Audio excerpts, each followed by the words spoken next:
Hello everyone. I am Aman. YouTube study में आप सभी का स्वागत है। शुरू करते हैं आज का करंट अफेयर्स। हाल ही में किस राज्य सरकार ने एक पहल health service on your door step शुरू किया? तो महाराष्ट्र सरकार ने। इस पहल के तहत एक दल का गठन किया जाएगा जो कोविड-19 मरीजों का पता लगाने का काम करेगा।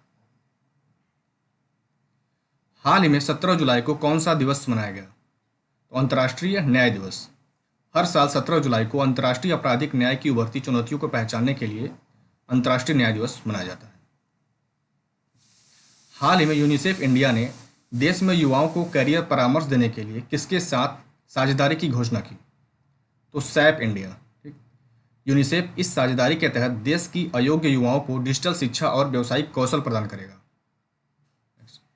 हाल ही में एचआरडी मिनिस्ट्री ने निष्ठा कार्यक्रम का शुभारंभ किस राज्य से किया? तो आंध्र प्रदेश से। ठीक। एचआरडी मिनिस्टर रमेश पोखरियाल निशंक ने आंध्र प्रदेश के 1200 प्रमुख संसाधन व्यक्तियों के लिए पहला ऑनलाइन निष्ठा कार्यक्रम शुरू किया। हाल ही में संयुक्त राष्ट्र ने तहरीक ए तालिबान पाकिस्तान आतंकवादी समूह के किस नेता को वैश्विक आतंकवादी के रूप में नामित किया? तो नूर वली महसूद। हाल ही में वित्त मंत्रालय ने देश के 28 राज्यों में फैले ग्रामीण स्थानीय निकायों के लिए अनुदान के रूप में कितने करोड़ की राशि जारी की?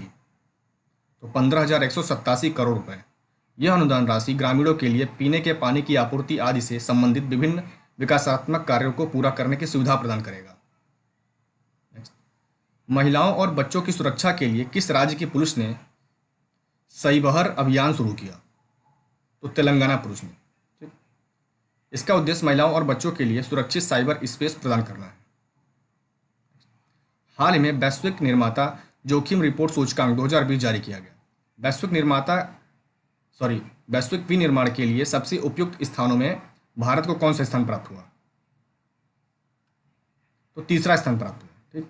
इस रिपोर्ट के अनुसार 48 देशों के बीच वैश्विक विनिर्माण के लिए सबसे उपयुक्त स्थानों की सूची में भारत को तीसरे स्थान पर, जबकि शीर्ष 2 स्थानों पर चीन और संयुक्त राज्य अमेरिका बने हुए हैं।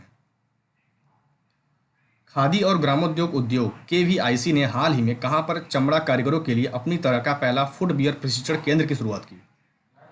तो दिल्ली में। ठीक। यह केंद्र central footwear training institute Agra के तकनीक जानकारों के सहयोग से हाशिए पर रहने वाले चमड़ा कारीगरों के समुदाय को प्रशिक्षित करने के लिए शुरू किया गया है। हाल ही में भारत और भूटान ने दोनों देशों के बीच संपर्क को सुगम बनाने के लिए एक नया व्यापारिक मार्ग खोला है। यह किन 2 स्थानों को जोड़ता है? तो जयगांव और पसाखा। भारत और भूटान ने पश्चिम बंगाल में जयगांव और भूटान के पसाखा के बीच एक नया व्यापारिक मार्ग खोला है। हाल ही में आजाद पट्टन जल विद्युत परियोजना के लिए किन 2 देशों के बीच समझौता ज्ञापन पर हस्ताक्षर किया गया? तो पाकिस्तान और चीन के बीच। 700 मेगावाट की आजाद पट्टन जल विद्युत परियोजना पाक अधिकृत कश्मीर के सुधोती जिले में झेलम नदी पर शुरू की जाएगी।